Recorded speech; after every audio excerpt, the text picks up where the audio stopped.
तो जैसा आप स्क्रीन पर आज देख रहे हैं क्लास 12 फिजिक्स के करंट इलेक्ट्रिसिटी से रिलेटेड कुछ क्वेश्चंस है। और पिछली वीडियो में मेरे आप जाके देखेंगे किरचॉफ्स लॉ और वेस्टोन ब्रिज, मीटर ब्रिज तो खैर इस सब कट गया है कोर्स से, आउट ऑफ कोर्स है, लेकिन आपको पढ़ना तो पड़ेगा ये सारी चीज़ें डिटेल्स के लिए। तो आज मैं आप लोगों को उससे रिलेटेड कुछ न्यूमेरिकल्स क्वेश्चंस कराऊंगा, है ना। क्वेश्चंस आपके स्क्रीन पर सामने है, बोर्ड पर सामने लिखा हुआ है और उसी क्वेश्चंस को मैं आज कराने जा रहा हूं।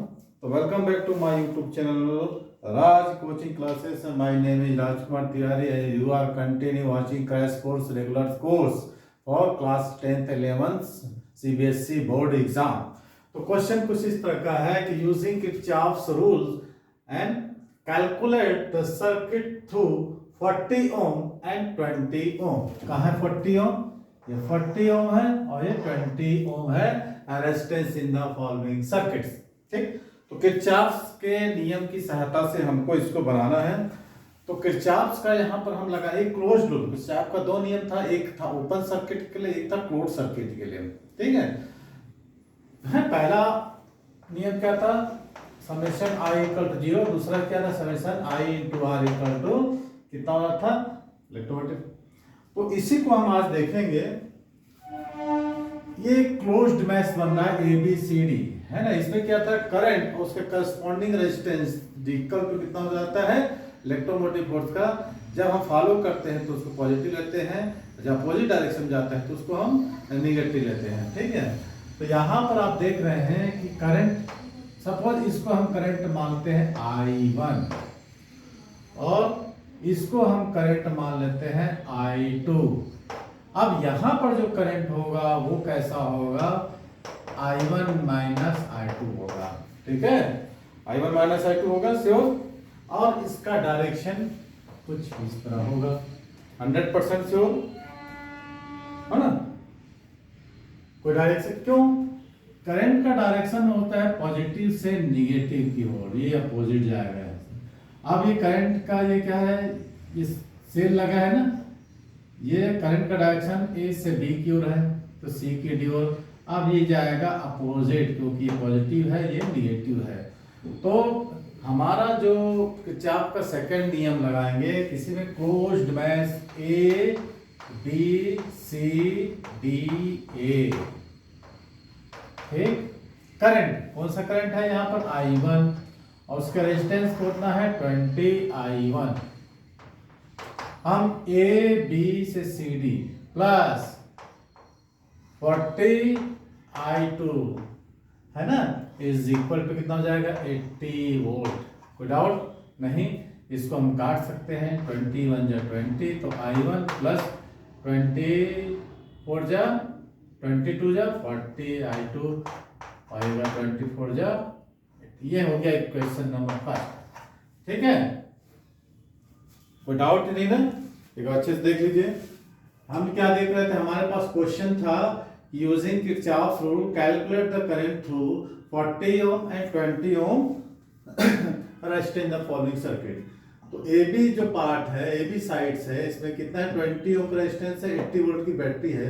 CD जो साइड है उसमें रेजिस्टेंस 40 ओम का है और EF जो साइड है उसमें कितना है? 40 वोल्ट का पोटेंशियल है और 10 ओम का रेजिस्टेंस है।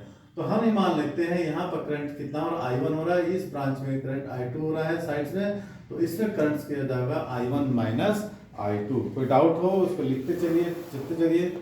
अब using Kirchhoff's loop rule, using Kirchhoff's loop rule CDEFC। तो चलिए बनाइए CDEFC।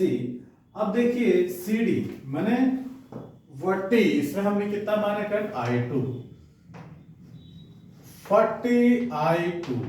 ठीक है, ऐसे जा रहे हैं। अब करंट का डायरेक्शन तो ऐसे है, ये दोनों अपोजिट हो गए, तो माइनस कर सकते हैं कितना? 10 I1 minus I2 is equal to कितना हो जाएगा? 40 ओम। ठीक है, अब इसको शायद तो आप एक एक जीरो काट भी सकते हो यहाँ से, तो कितना हो जाएगा? 4I2 minus I1 plus I2 is equal to 4। तो कितना हो जाएगा -I1 plus 5I2 is equal to 4। Equation number हो गया सेकेंड। ठीक, अब इसको निकाल सकते हो आप, कोई डाउट?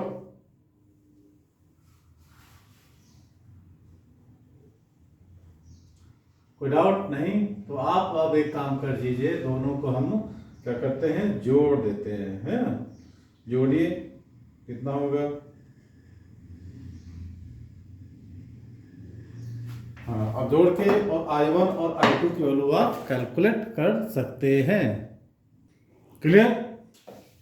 तो ये हमारा किरचॉफ का जो सेकंड लॉ लगा, तो ये क्या लगा, -40I2 प्लस 10, है ना?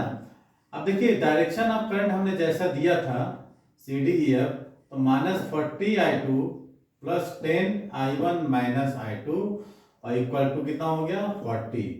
अब जिसको तोड़ेंगे आप, 0 0 से काट दिया मैंने, -4I2 plus I1 minus I2, तो -4I2 माइनस I2 तो -5I2 plus I1 is equal to 4।